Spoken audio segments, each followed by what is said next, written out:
Today in the shop, we're going to install a set of overload airbags on my 2014 Ram 1500 half-ton crew cab truck. Truck's got the 6.5 foot bed, 6 foot 4 inches, whatever. My previous truck before this one was a crew cab long bed dually. And of course you could haul anything you wanted to in the dually, and no big deal. I mean, it took 2,500 pounds to make the thing squat at all and to ride smooth. I like this truck, but it has always driven me crazy how it squats. Of course, it's a half-ton truck, it's not a 1-ton. But if you put anything at all in the bed, it squats like crazy, and that's always bothered me. Even when pulling a camper, even with weight distribution bars, the truck still squats. I can't put enough load on the torsion bars, weight distribution bars, in order to pick the back end of the truck up. I suppose I could, but it would take a ridiculous amount of, it would take a longer lever than what I have. Generally, when I hook up the distribution bars, I have the tongue jack on the camper, lifting the camper and the back of the truck so that I could pre-tension the bars, and it still squats the back of this truck. So I've thought quite often about putting a set of overload airbags in it. This truck does have the coil spring rear suspension in it, which rides pretty good, but it doesn't have the best load carrying capability. So I've opted to get a set of these Airlift 5000 airbags. I did get the upgraded model. It's got the stainless steel plates on it, and it does have the internal bump stop on it. And the reason I went that way is because in order to install these, you actually have to cut off the factory bump stops. And you know, it's not good on an airbag to completely bottom them out. So I was thinking having the internal bump stop would be a pretty good idea. So that's the reason I opted to go with the upgraded model. So here's essentially what comes in the kit. This kit does come with stainless steel contour plates. And it comes with the stainless braided airlines. Although it does come with the nylon airlines as well. I guess they just give you two options. Although I don't know why you would want to use the nylon when you've got the stainless steel. But anyway, here's the bags. There's all the bracketry to install it. It seems like a pretty easy install. The hardest part really is you have to remove that factory bump stop, which involves cutting off some factory welds. I don't know if I can see here. Change my lighting a little bit. So you can see the bump stop there is welded to the frame, and that's where the airbag sits. It's inboard next to the factory coil spring. So you got to cut that bump stop mount off, which it looks like it's got about a 1 inch, maybe 1.5 inch weld on the front and the back. It's not welded all the way around, so it shouldn't be too awfully difficult. But still, that's going to be the hardest part of this job. Other than that, it's essentially a bolt-in. Shouldn't be too hard. So if you're watching this video, I assume you already understand how to jack up a truck and put it on jack stands and remove the wheels in a safe manner. So I've skipped ahead to that. First thing is to remove the shocks, or the lower end of the shocks. On this truck, it ended up being a 21mm wrench and socket in order to take care of that. Step one is to remove the lower shock bolts.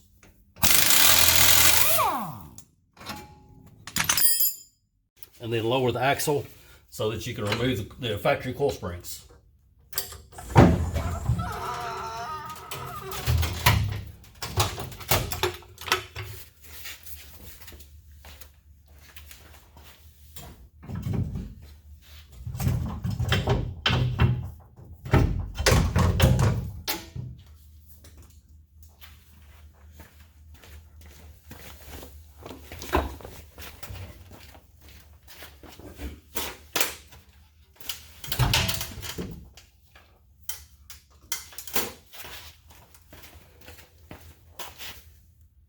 Remove the factory bump stops.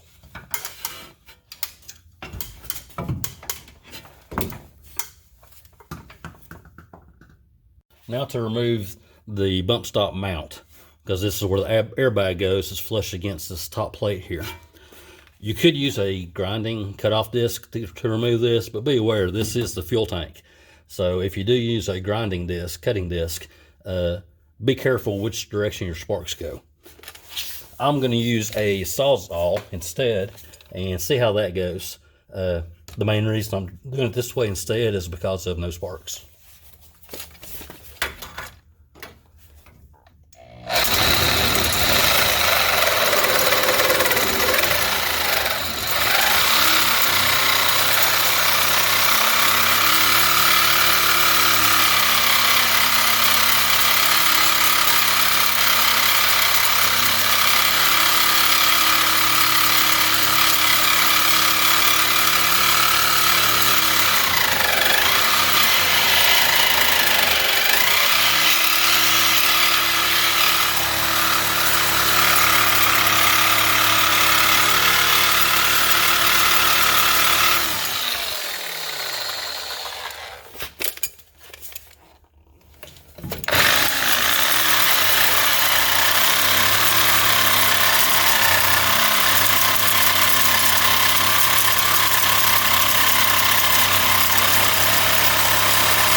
Now we need to grind down these welds so this is nice and flush. In order to grind this down flush, get rid of these weld, I'm using a flat disc on a grinder. Again, this is near the gas tank, so be aware of where your sparks are going. Try to avoid the gas tank area if you can. I can't think of a better way, honestly, to try to grind down these welds.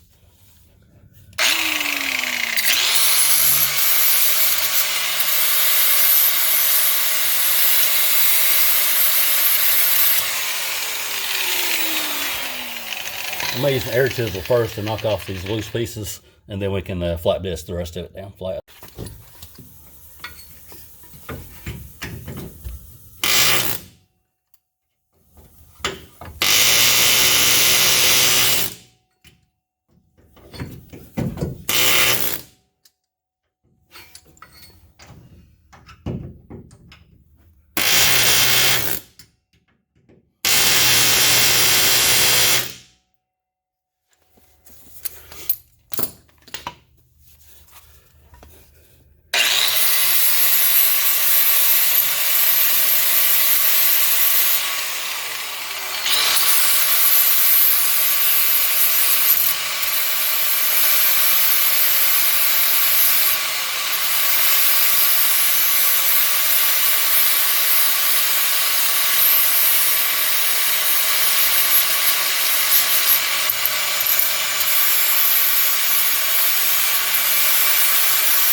I'm going to turn off the video so I can rearrange my angle so that the sparks are coming out away from the gas tank. Well, hopefully that's not the most fun I'll have today. I did end up switching to a grinding rock instead of the flat disc because it was just taking so long. In the end, I ended up positioning myself so that the sparks were shooting out the back of the truck away from the gas tank, and made me feel a little bit safer about that. So I've removed all that on both sides. Now we're on to, well, I shot a little paint up in there too. And while we're talking about paint, what's up with the Rust-Oleum paint cans these days? I always liked the Rust-Oleum paint, but the nozzles they come with these days are just junk.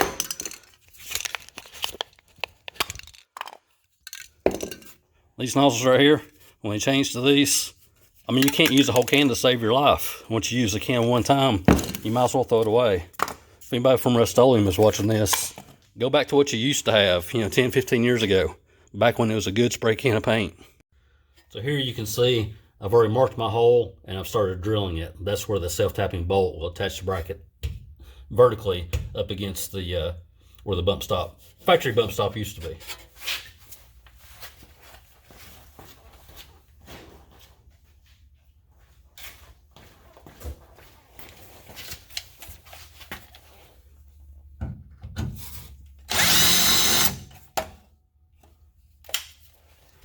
I always like to drill steel on slow speed. I find it's much healthier on your drill bits. They last longer.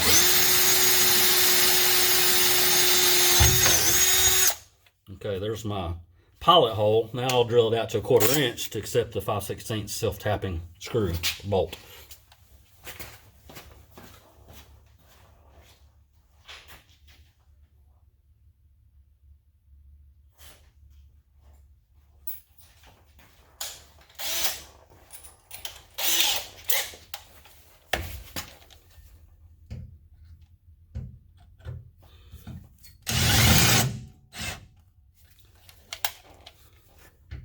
Make sure your drill's turned the right direction.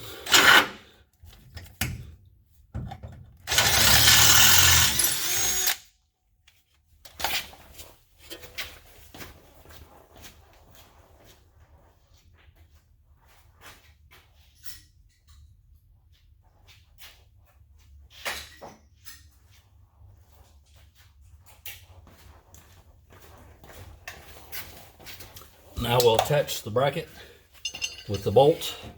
I find the bolt takes a 13mm socket.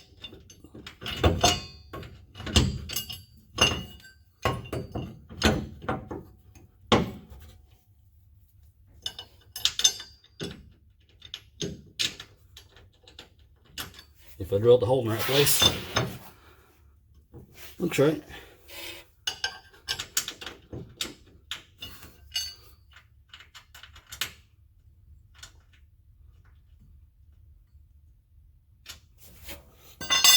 Start the hole first, because it just barely kind of wants to start.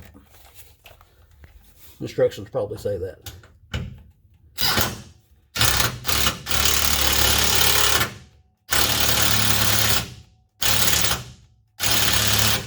Well, looks like I'm out of battery. Let's try this again.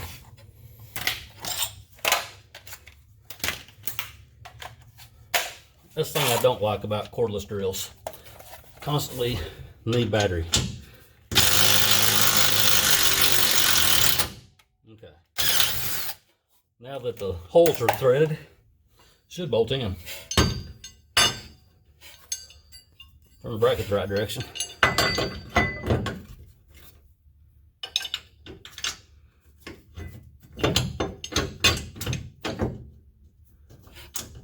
It's hard to stand on your head to do stuff sometimes.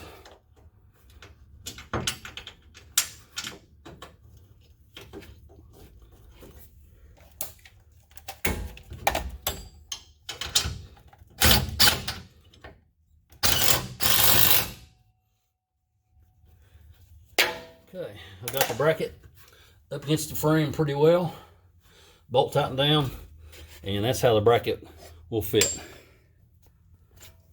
Let me get the camera oriented just right here.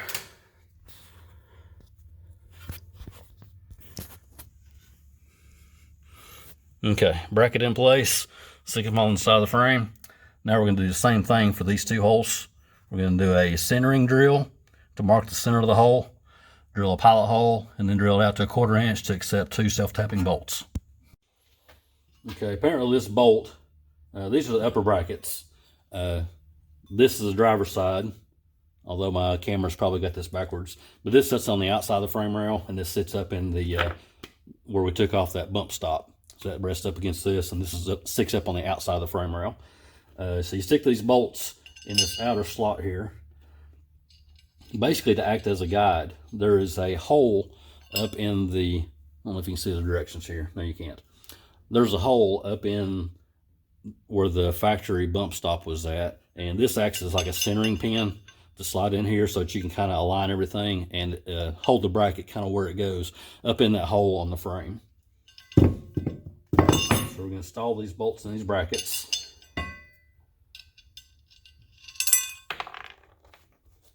If I can get everything to work right, get my fingers to work.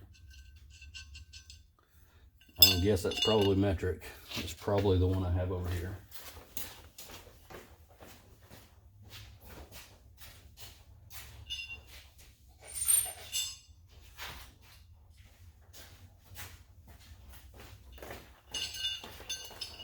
Well, not the one I thought it was. Let's try one of these here. Yep, it's metric. 5.5 millimeter. Let's see what this side is. About a 13 maybe. Yep, 13 millimeter. And it says to tighten these up just not tight, just enough to kind of take a slack out of it. Well, that's not a 5.5 millimeter. Let's go one side bigger.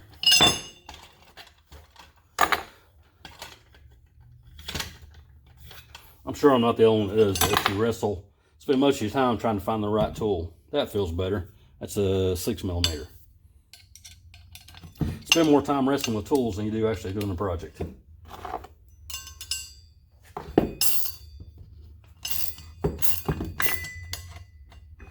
So 6 millimeter Allen and a 13 millimeter wrench. These are nylock nuts, so they'll kind of hold their spot without being tight. And that's kind of the purpose of it.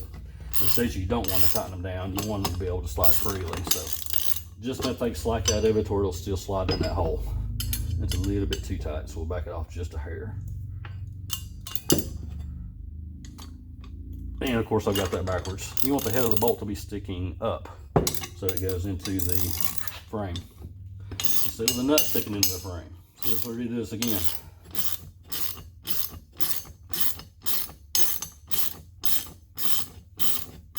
Again, you spend more of your time reworking and looking for tools than you actually do the project. But you know what? That's reality. It happens, at least to me. It goes in this way so that the head of the bolt sticks up in your frame bracket and serves as a centering pin. Okay, after fumbling a little bit, got them installed. This serves as a centering pin up in the frame rail. I ended up just kind of snugged it down and then backed it off maybe one flat, just enough that it would slide. So that's done on both brackets. We're ready to fit these into the frame now. And essentially what we're going to do is set these up into the frame with this up in the hole, and then we're going to mark this hole location to drill up into the factory frame for a bolt. Once that's done, then we'll come on the outside of the frame and drill these two holes and put bolts in this way as well, and that will attach the top bracket to the frame rail. So the instructions tells you to hold this up onto the frame. Of course, put that in the hole, have it tight, snug against the frame, and then to mark the hole up into the bump stop bracket on the frame. Of course, they want you to use a 21/64 centering punch in order to mark the center of that hole, so you can take the bracket loose and drill the hole. I don't have a set of center punches. I think a lot of you probably do not either. So what I do, I will find a drill bit that fits the hole really well, and I'll use the drill bit to mark the center of that hole. I won't go ahead and drill it that big because you need a pilot hole to drill something that large. I found this was a little bit larger than 21/64 to fit this hole pretty good without peeling the powder coating off of it, but still fit pretty well. So now that I've got the hole marked, I'll go back with a smaller drill bit to give me a pilot hole. And then I'll drill it out to the proper size. I believe it said 1/4 inch. You're using 5/16 self-tapping holes, and they want you to drill a 1/4 inch hole and then attach the bracket to the frame. So in the end, on this passenger side, trying to get this bracket to fit up tight against the frame. The other side, when I tightened up the bolt underneath, it brought the outside of the bracket, kind of made it, tweak down just a little bit. So I tried on this side to leave that underneath bolt just loose enough that I could hold the bracket tight to the frame where I wanted it to be. And I tried to just use a center punch and a hammer to center punch the two holes and took the bracket down and drilled the holes. And to be honest, it didn't work out too well. My holes were even further off than they were on the other side. Of course, the other side worked out. I was able to get the bolts in it. In the end, I think what's the best thing to do is to drill one hole at a time. The bottom hole is fine. Hold the bracket up and use your large drill bit to mark one of these holes. go ahead and drill it and put that bolt in it. That way, you know, these 2 bolts are good and lined up where they need to be. Go ahead and tighten up those 2 bolts, and that'll hold that bracket exactly where it needs to be, so you can do perfect on that 3rd hole. I think that's what ended up fighting me, was I was trying to do these 2 holes at the same time, you know, mark them both and then drill them both and then put the bolts in. And I was having a hard time for some reason. So doing 1 bolt at a time seems to be the trick. So that's it for the upper brackets. The instructions say you can put springs and shocks back together, put the suspension back together. The rest of the setup is just bolt in, putting the brackets on the airbags and setting them in here and bolting to the brackets and to the bottom down here. Well, it looks like, according to the directions, I'm not nearly capable of doing this, but we're going to give it a shot anyway.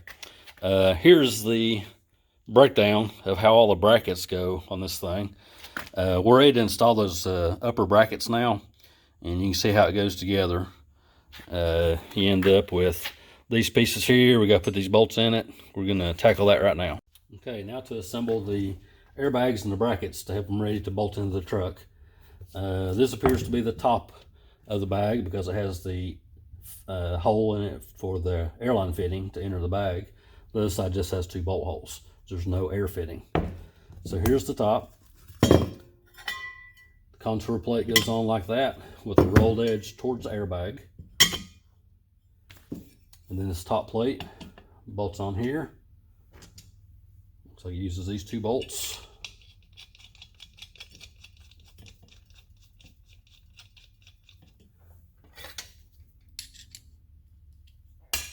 I can find the right size wrench. Again, waste more time finding wrenches than you do actually work. There we go.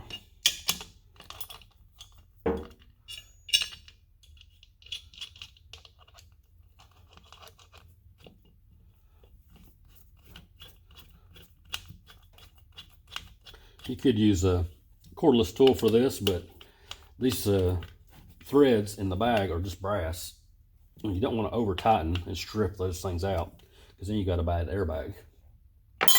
Then the kit gives you 2 different airline fittings. One is a straight fitting, the other one's a 90-degree fitting. I'm going to use a 90-degree fitting because this is the top of the bag, and this bolts into the bracket that we've already put on the frame rail in the truck. And so the airline needs to be able to get out between those 2 brackets. So this is the only fitting that's going to work. I guess I can leave that on for right now. It's already got a little Teflon tape on it. To be honest, I'm not a fan of Teflon tape. I prefer to use the Loctite thread sealer. It does a much better job. If you listen to the professionals, Teflon tape is actually just a lubricant. It's actually not a thread sealant. But that's the Loctite people telling you that also. So who knows? I know people have been using it for years. Anyway, I prefer to use a thread sealant rather than Teflon tape on all my airline fittings.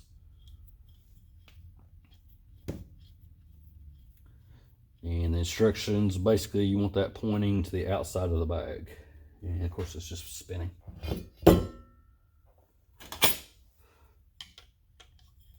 There's a swivel connection, so you have to use the flats. And it tells you to go finger tight plus 1.5. I don't know how you're gonna get finger tight when it's a swivel fitting. You can't get your fingers on there. So to me, use your best judgment. You don't want to crank it down and again strip out the brass, but you do want it to seal. So just like that. Same thing on the other side. Okay, both sides, top sides are finished. Air fittings are opposite of each other. It says the air fittings actually point outboard, like towards the tire. So this will be the driver's side and this will be the passenger side. It says to flip them over with the fittings to the outboard side. Then we'll put on the contour plates on both.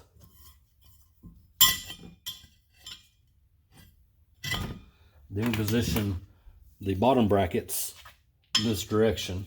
This notch here ends up hooking under the back of the axle. So it will go in a position like this. So of course the springs are upside down right now, but that's the direction they go.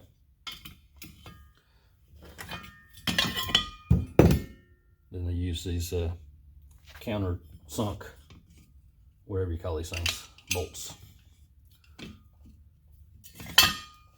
That's going to be easier with a wrench.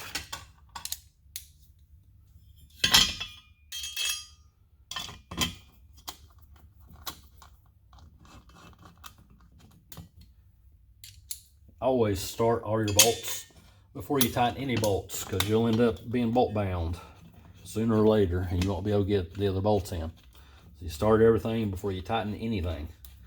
Just a good general rule for mechanics in general. Same thing, snug it down good, but you don't want to wring it off.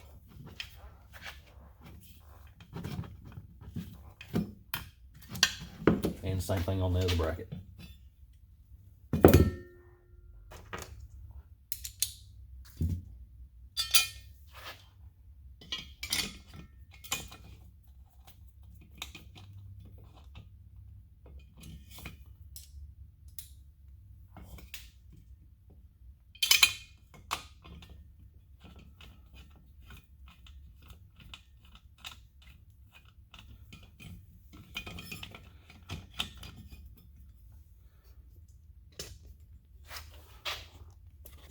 Readjust you here. Didn't realize my camera was down so far. Sorry about that, folks.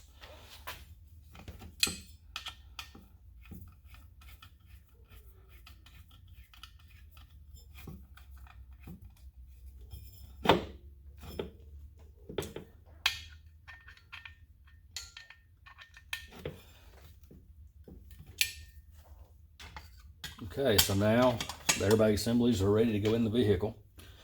As I said before, this is the driver's side, fitting to the outside towards the driver, towards the tire, and then these little hooks on this lower bracket go to the back side of the axle. Exact opposite for the other side.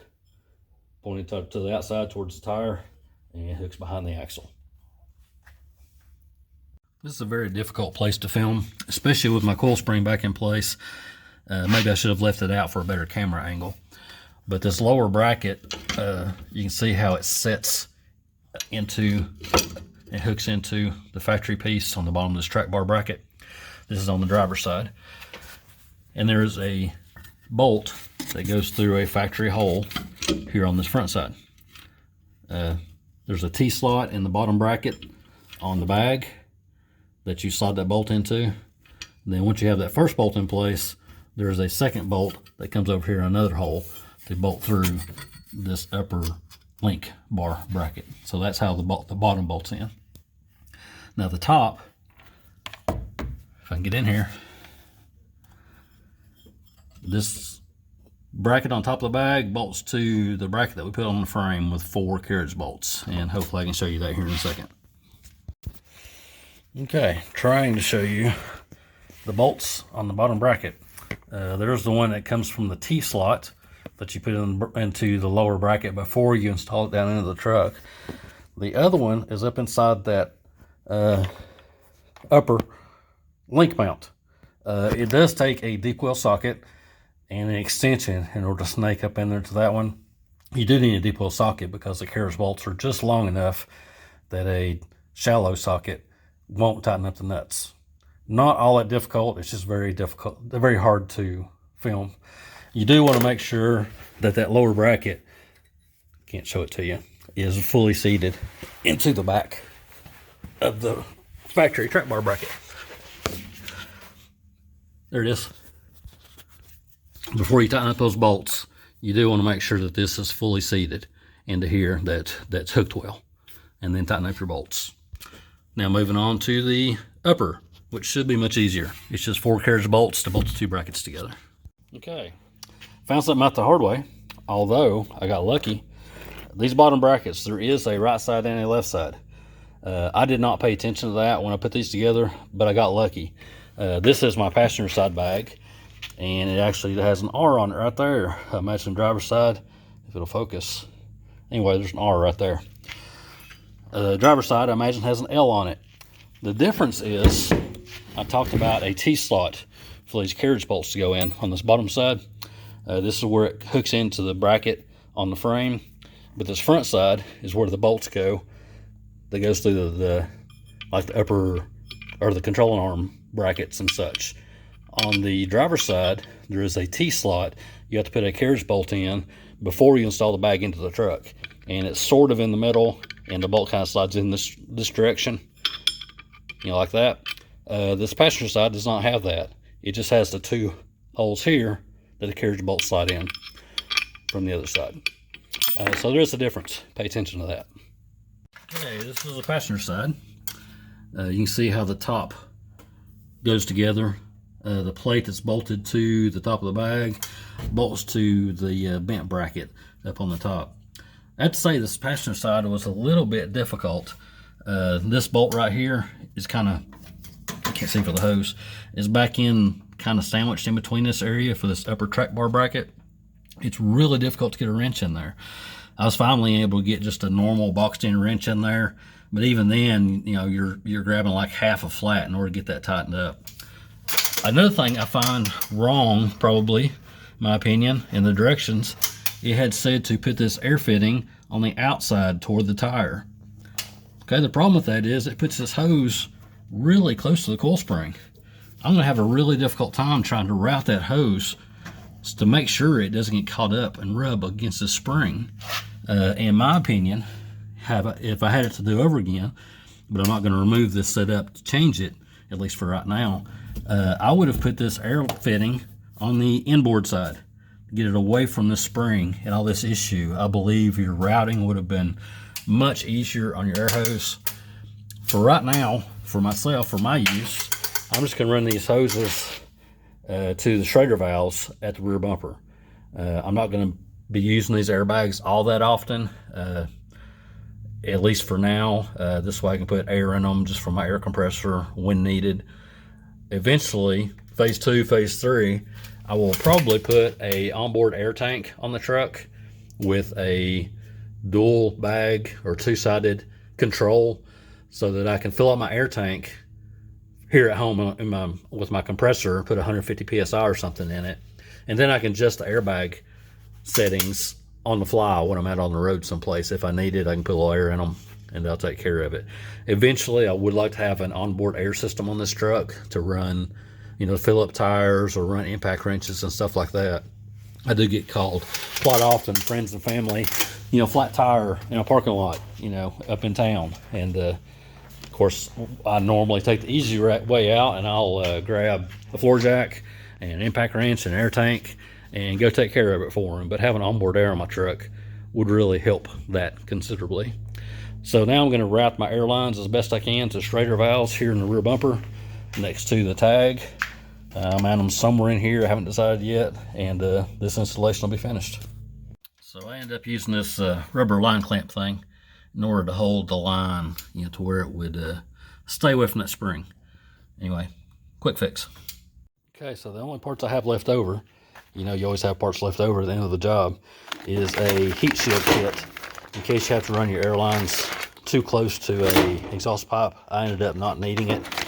There's a sleeve here too if you have some wires close by that you need to sleeve, or maybe the nylon airline itself, maybe what that's for. Here's the nylon airline that, of course, I used the stainless instead, and a couple of straight air fittings that could not use in my application. I used the 90-degree fittings, a few extra zip ties that came in the kit, and these are the factory bump stops that we got off the truck. That's it. That's all the leftover parts. And she's sitting back on the ground, ready to put some air in it and see how it does.